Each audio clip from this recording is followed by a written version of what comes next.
as we teach people in our live events, you can train your body and your skills and your mindset. And I was doing a lot with like think business. Y'all listen to the podcast, are you probably with your role at work? It's you have a manager and you have different things you're working on for your business, for your role, and you work on those. Now, do you have someone to talk about hydration, rest, recovery, sleep, exercise, fuel? Probably not. Do you have someone talking about self-awareness and resilience and confidence and being authentic and courage and fear and failure, pressure? Probably not. It's all craft, it's all skill work based on your job. Mhm. So once in my life, I had a teacher talk about it's all about the mind. I was like, wow.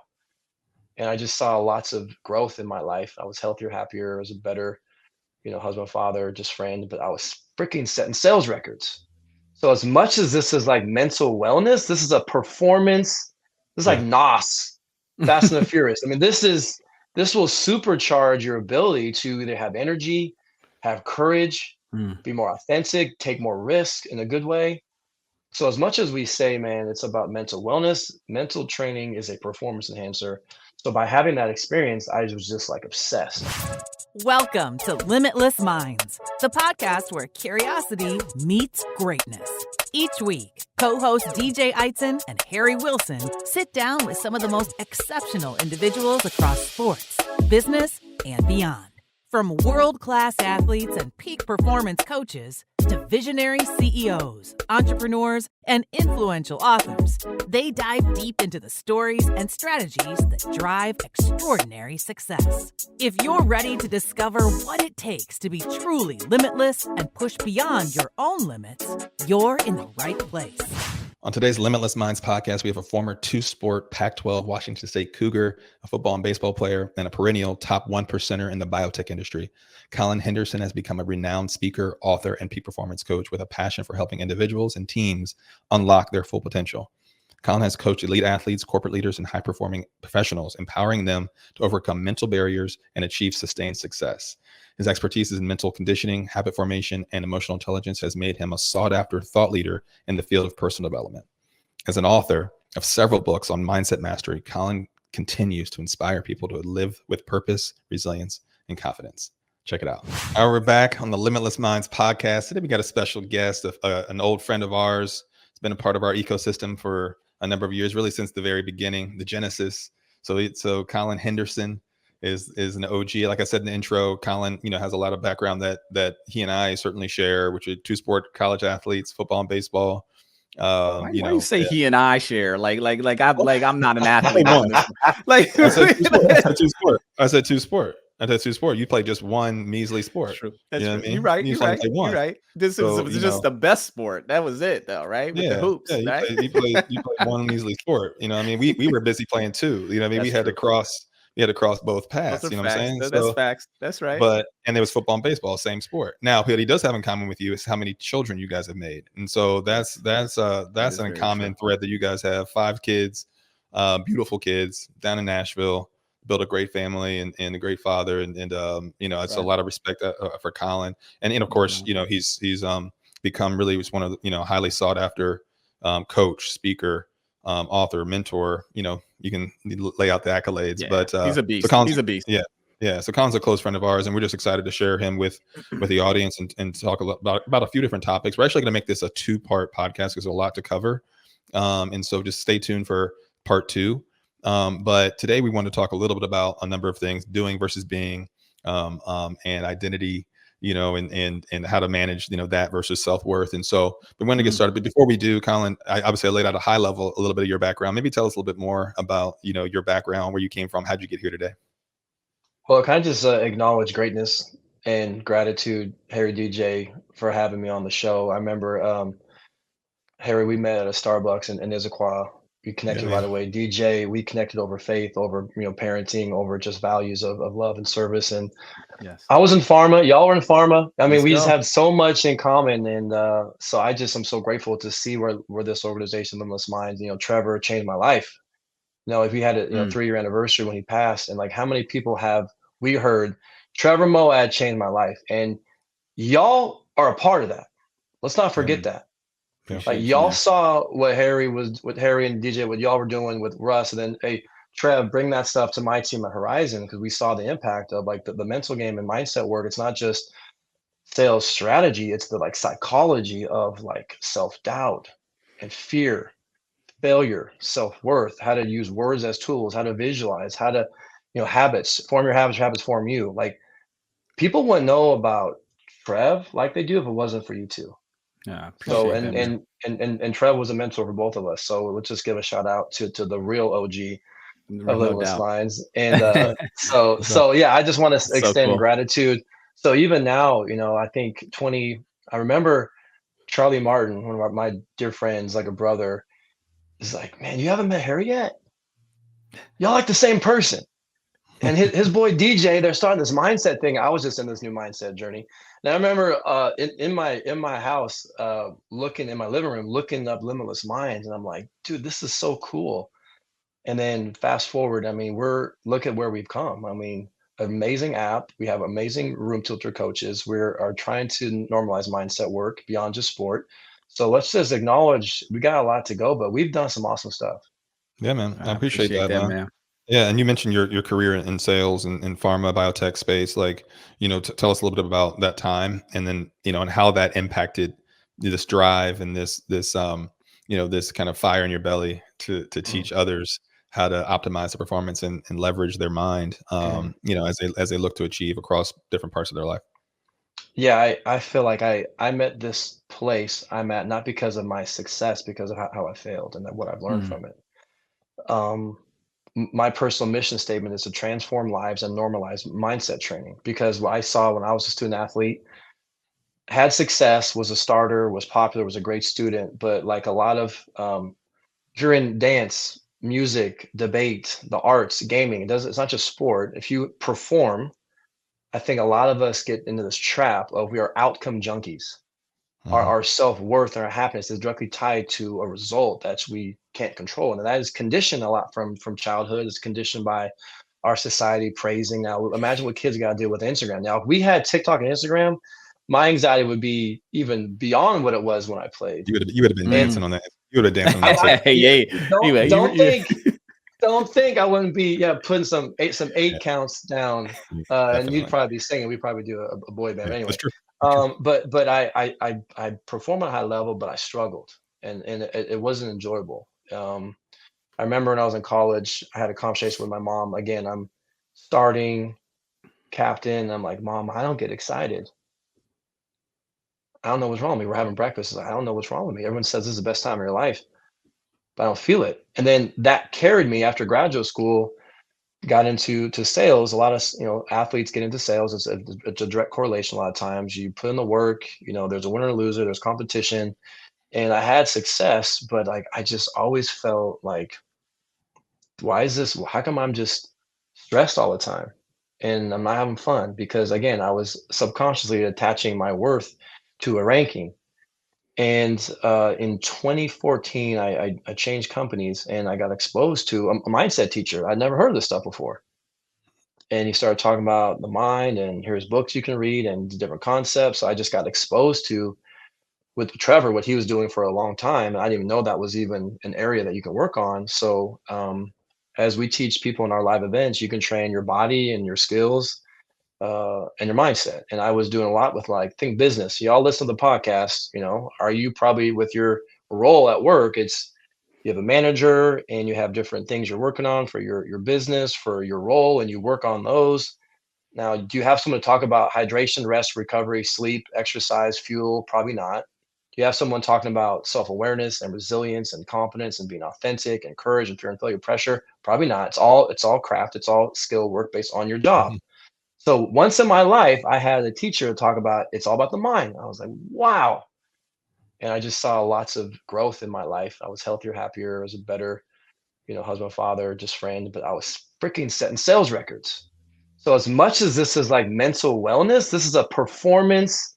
This is like Yeah. NOS, Fast and the Furious. I mean, this will supercharge your ability to either have energy, have courage, Mm. be more authentic, take more risk in a good way. So as much as we say, man, it's about mental wellness, mental training is a performance enhancer. So by having that experience, I was just like obsessed. I was like Tupac. When Tupac produced like over 700 songs in like 4 years. So I was like writing blog posts, writing 7 books, my own podcast, Team of Limitless Minds. Like we're telling it, hide your wife, hide your kids. Everyone needs. We're sharing the good news. That's right. Yeah. Yeah. That's right. How did you get the courage? You mentioned when you left medical sales and got on to mindset training. What gave you the courage to be able to do that? You know what? Actually, a huge thing, and this is truth in business. People don't leave jobs. People leave people. And I was in Alaska. I managed 5 states. I was working on some accounts in Anchorage, Alaska. And at that time, 2016, 2017, I really started going all in, like posting stuff, blogging, videos, writing books. And my upper line leader was like, Colin, I see what you're doing. I just need you to know, like, we got your back. Like, this is so needed. I'm going to support you. But the leader right above me, one time, I think it was like early 2019, is like, yo, man, I just saw you posted something on LinkedIn. It's like 1 o'clock. Like, what are you doing? I'm like, I'm out dominating my clients and, like I'm in Anchorage. Like I posted that like in my car, like in the garage about to go do an in-service. There's only 3 accounts here. So once I felt I was getting like nitpicked on, but here's the irony here, DJ. Your boy was number 1 almost every year, number 2, number 3, while I was doing all this stuff. Like a rising tide lifts all ships. Because I was so on fire for the mental training, I was also a national sales trainer. I was literally teaching the gospel of mindset to anybody when I travel the country, when I was managing people, and everyone improved. So I was like, wait a second, you're going to nitpick me doing a LinkedIn post that's like helping people? I was like, nah, I'm good. All right. So here's the deal. I got to do 3 months in a row of more income on mindset consulting versus my other job. Once I get 3 months in a row as like a runway to like prove to myself, at some point you got to just bet on yourself. Yeah. And as we That's right. teach our clients, pressure is a privilege.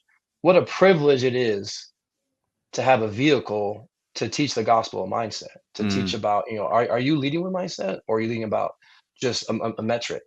Are Yeah. you having conversations about, are you present? Are you pressing the reset button when you hear no with a customer? Are you letting one, bad 5 minutes turn into a bad day? Are you taking the last call into the next call? Well, just knowing your package insert, your PI, your disease state, again, in device and pharma is not going to solve that. Yeah. So it was kind of scary, but I was like, once I proved to myself, but actually, here's a conversation. So we were at Burger Master in July of 2019. Everyone's getting cheeseburgers, Wait, we're talking about 5 kids.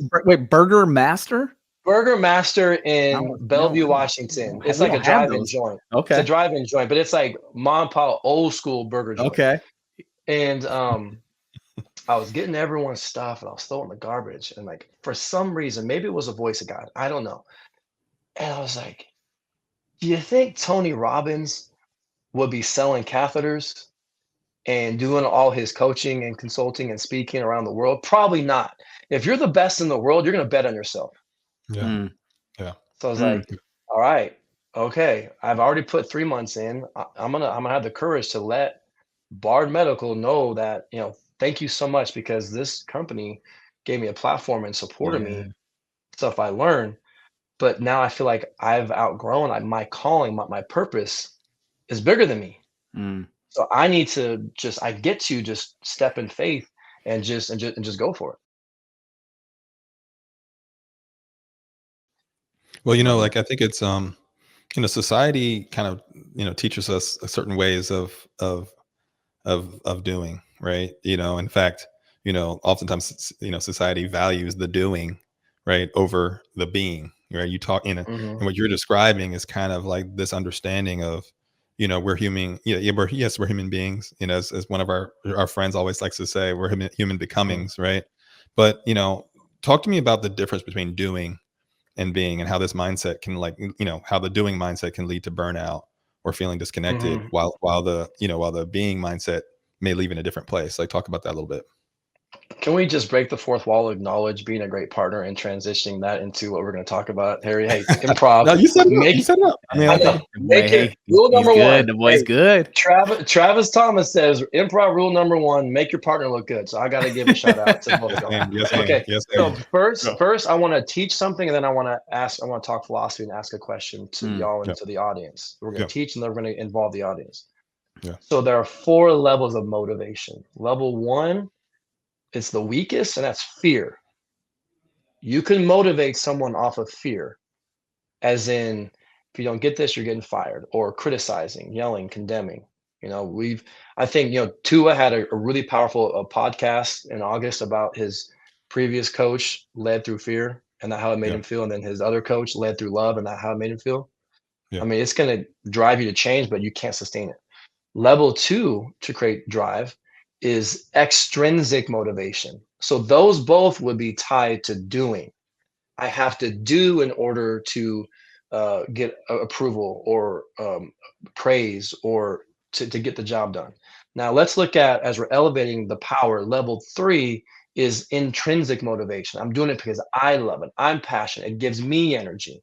But the most powerful form of motivation is pro-social, which means I'm doing it for something bigger than myself. Mm. It's not about me. So when you look at leadership, is your value serving me or is it serving we?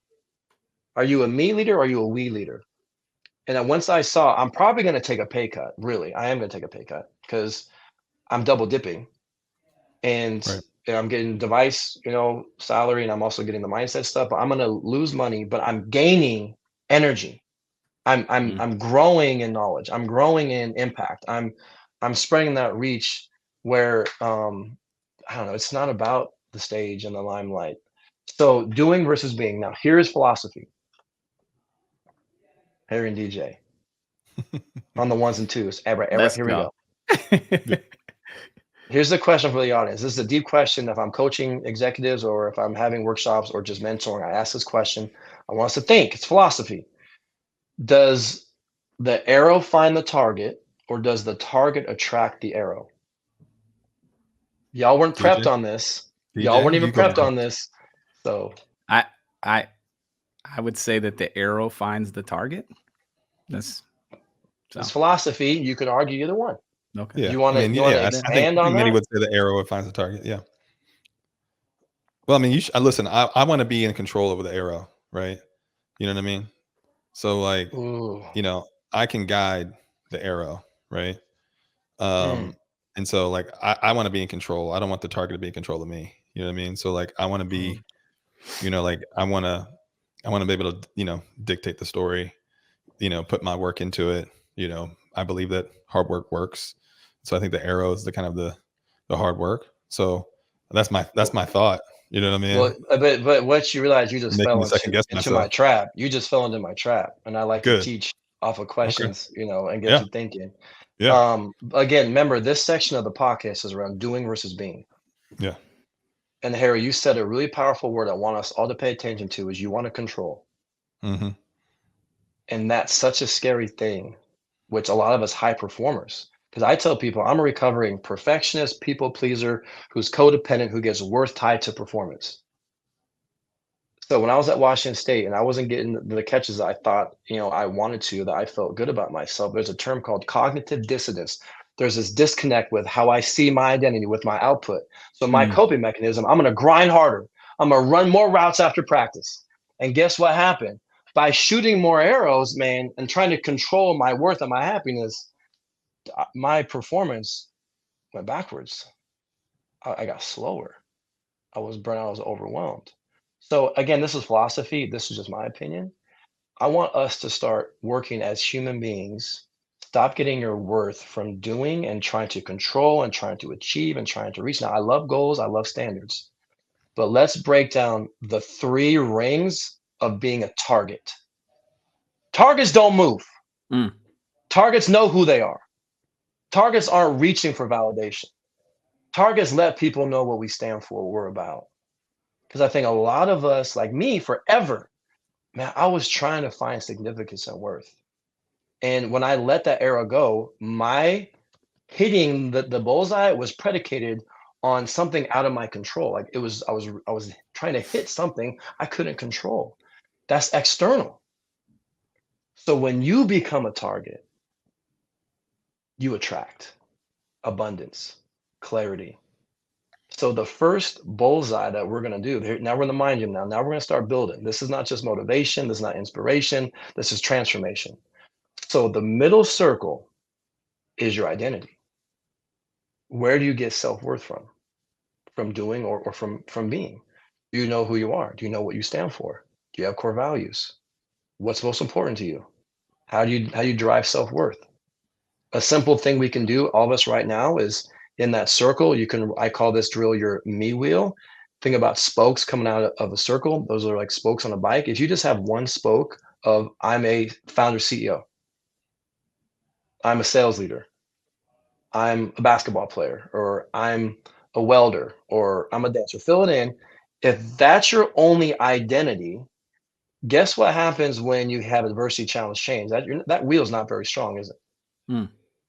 So I Yeah. hope that your identity, like DJ, I look at you like you're a husband and father.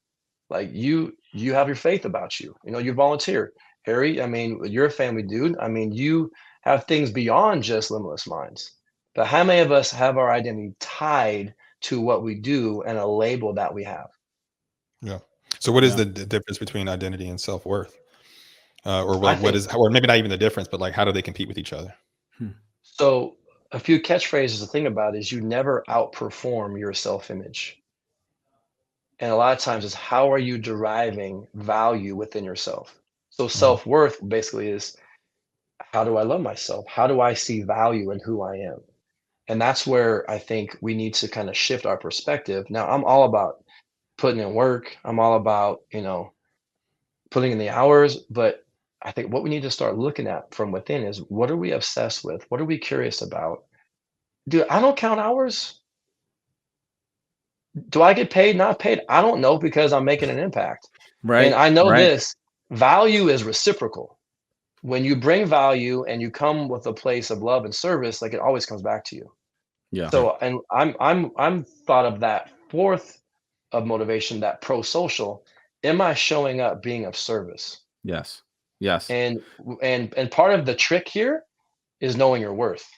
Now, you know how many Yep. conversations I've had with executives and event planners when they ask me, we ask us, what does it cost? That's a real question. And we got to put down a number, you know? Yep. Yeah. So that's why your boy's not afraid to put down that number. That's right. I love that. Hey, you brought up a word that you don't hear a ton when, especially when you're talking about leaders and leadership. You'll hear certain things like performance and drive, and you said curiosity. How does curiosity play into leadership? How does it play into some of these things that we've discussed earlier? And what does curiosity mean to you? Well, I would say, think about the best leaders you ever had or work with. I'm guessing they probably knew a lot about you, and you can't know a lot about someone unless you ask questions. Mm, So I'm yeah. not saying you need to be best friends with your people, but you should know them. You should get to know them, and you should really love them and get curious about who they are, what drives them, what their goals are. How many leaders know exactly what is this person I'm serving? What is their goal? What is their purpose behind the goal? What are some roadblocks that they're having challenges with? What lights them up? What gives them energy at work and outside of work? Who are they beyond this metric? So curiosity is rooted in love. If I'm mentoring a couple, I was like, all right, I think of these two buckets. Number one is give and forgive. Number two is know and grow. Give and forgive each other, but know each other and grow. Ask questions, stay curious, seek to understand. If you look at the Gottmans, they're experts in relationships. They call it a love map. Know what your person loves and what lights them up, and give it to them. One of the best ways you can serve someone is to anticipate their needs and deliver that. Let's stop being mind readers. Let's stop assuming. Leaders are really curious and they want to know and grow.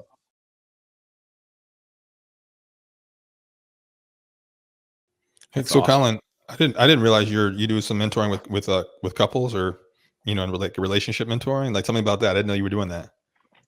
Well, it's more for men who are engaging in marriage and relationships, even dating.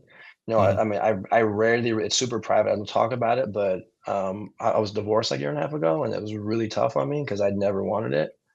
And so my coping skill, DJ, is get curious, and I like to read and research and find patterns.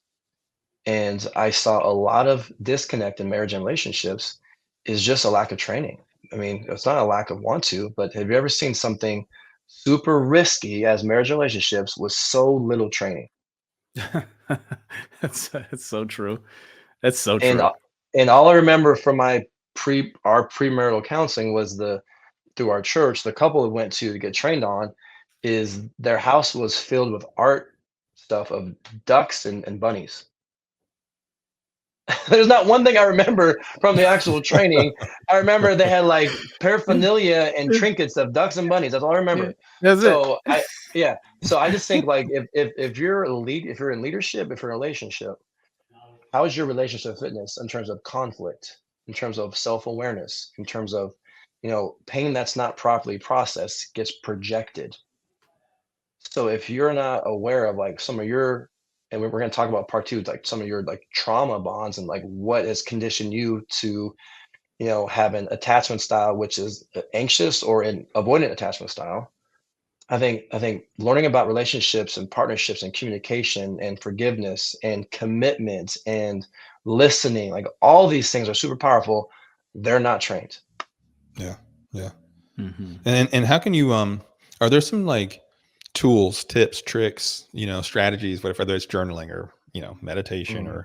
or, self-talk affirmations. Are there things that you'd recommend that people can leverage on a daily basis as part of their daily hygiene to kind of work on some of these things, right? From curiosity to identity versus self-worth and even the doing versus being. Like, are there some tools that you would recommend that people can use daily that can exercise these types of things? Yeah, I think the first one that I would have, well, there are a lot of things I can do, but you're talking about like identity and awareness is I would love everyone doing this podcast to listen to it to at some point in your day is to draw a triangle. Draw a triangle. Mhm. And this is what I call your truth triangle. Because I love the shape of a triangle because the shape of a triangle also means delta, which means change. And a triangle has a clear point, a clear direction on where it's heading. There's a true north and a true path on where it's heading. Hmm. So the inside of the triangle, this is going back to identity. This ties in perfectly. Is what do you believe to be true? What are your truths? What's when you evaluate yourself and how you want to show up? Let's not let it be randomized by your environment or by the conflict or by wins. What's something that you're going to really evaluate yourself no matter what happens? So if I'm coaching a speaker, all right, we're going to pick three things that you are going to focus on. Trevor would call this what is your success checklist? If you're going to a grocery store, you don't have, a list of shopping things you want to get, you're going to get lost and you're going to waste time. So this gives you something for your brain to focus on. Yep. So inside this triangle, my truths are I am authentic, I am present, I'm courageous. I really value being authentic. So staying true to who I am, I really value staying present and being connected with you. And I also value having courage, having the hard conversations, doing something difficult. And Yeah. outside of the triangle is behaviors I want to show up every day, which I have a tat has a G on it, which is, God first, gratitude, give, grow, and grace. But when I first did this, it was gratitude, giving, and growing. So if each person can walk into a situation and say, this is what I believe to be true. This is important to me. This is how I want to show up. How about you? What are your truths? What do you deem valuable? What are behaviors that you think are important? Yeah. So once you My can kind of yeah. that's more self-awareness. Yeah. Mhm. No, that's good. Yeah. That's good. I mean, I think it's you keep talking about, and I see this in the way you walk and how you engage with people, but you keep talking about purpose and how it leans back into purpose. I think that's really powerful for any person or leader that's listening. It's the I think when I'm performing at my worst, it's about doing. When I'm performing at my best, it's about purpose. It's about, Mhm. leaning into my values, leaning into, really the impact that I want to have, and the purpose. And so, yeah, for me, faith, family, friends and fellowship, those are the things that are really important to me. And when I get outside of that and and I start thinking about the things I'm doing, that's where I usually stumble. So I think it's a Mm. really good reminder. Yeah. Yeah, I and I love it, think man. the inside is about like what's your presence and your essence, and then the outside is what are the behaviors that activate that. Mhm. So we can have words, but what are the behaviors that model that? Yeah. Now, Harry, you talked about what are some things that we can do now collectively, and then, at Limitless Minds, when we're doing workshops, if it's around teamwork and culture, I'll ask a question. What do you think the number one killer of relationships and culture is? Here's Mismanaged the answer. expectations. Well, yeah, yeah. So yes, but I would say the number I would one say killer of negativity. culture, yes, but there's a step that is kind of part of where that flows from. Huh. Lack of communication is the number one killer Yeah. of relationships and culture Yeah. It Yeah. it touches because on both. it's Yeah, you're right. That it is. hits both of them. But Yeah. then I also would say, and DJ Harry, you're both right. So let's just talk about Trev used to say, the average married couple only talks for 27 minutes a week, and he'd joke, "We're talking that much?" No, but do you have intentional conversations with your team members, with your leadership team, with your partner, with your spouse on what truly matters? Checking in, create systems of communicating. What's the calendar look like? How are your needs? What are my needs? Base hit, strike out, home run, rose thorn. There are different ways you can do it, but you have to be intentional. A relationship is like a plant. It's a living, breathing organism. It's not going to survive on its own. But what's really cool is the reward far outweighs the effort. Mm. If we can spend some time and carving into people and loving on each other and having systems on how we check in. And Harry, let's talk about this. Mhm. Clear expectations eliminate 92.8% of drama. I made that stat up, but it sounds good. You believe me. Especially know? the point eight part is what Yeah. really makes And then me, and you then can't make that up. You know what I mean? and then DJ, let's talk about being negative. So John and Julia Gottman are the utmost experts in marriage and relationships and and Mhm. teamwork. And they have found what they call the four horsemen of the apocalypse, the end of times in relationships. The first one is criticizing. So you're exactly right, DJ. Negativity works every time for the negative. If your identity is shaped from doing and you're a leader who loves just on doing, you're not creating safety emotionally and mentally for your team. But the second killer, and how we don't communicate effectively is what's called stonewalling, as in just ignoring, Yeah. ghosting, Hmm. not addressing it. The third one, this Yeah. is great for leadership, is getting defensive, where when we're not getting the results we want or needs aren't met, which builds resentment, the other person just blames the other person. Like they don't take any ownership. But the last one, what I think every leader should know this, is having contempt is the worst killer of relationships and teamwork, where you think you're better than someone. Like I'm above you and you talk down. You don't see the value on how they're showing up. So we're on the right track here. Yeah, man. Well, let's listen. Like this is really good because we covered a lot of topics Good. on from doing versus being, and identity versus self worth, and even we got into a little bit on relationships and everything. But I think that I love that image of the triangle. You know what I mean? And I challenge every listener, viewer to actually do that work. You know what I mean? Do that work. Don't let it pass by. Don't make it just a note and then it collects dust on your desk. Like do that work. I think that's really interesting. And thanks for sharing, Collin. So here's the deal. You talked a little bit about the grief component. You and I were texting offline about this topic and the fact that a lot of men in particular don't talk about this topic. And of Mhm. course, universally, male or female or otherwise, we don't talk about this topic a lot. And I think it might be something interesting because grief isn't just what people think it is, loss. But there's tentacles to it. And so, well, we're gonna that's a little teaser for part two Part of, two. of, of this Yeah. part two of this work with Collin Henderson. So see us on the next side, on the other side of the pillow, if you will. And we'll see you on part two. But remember, you don't be sick to get better.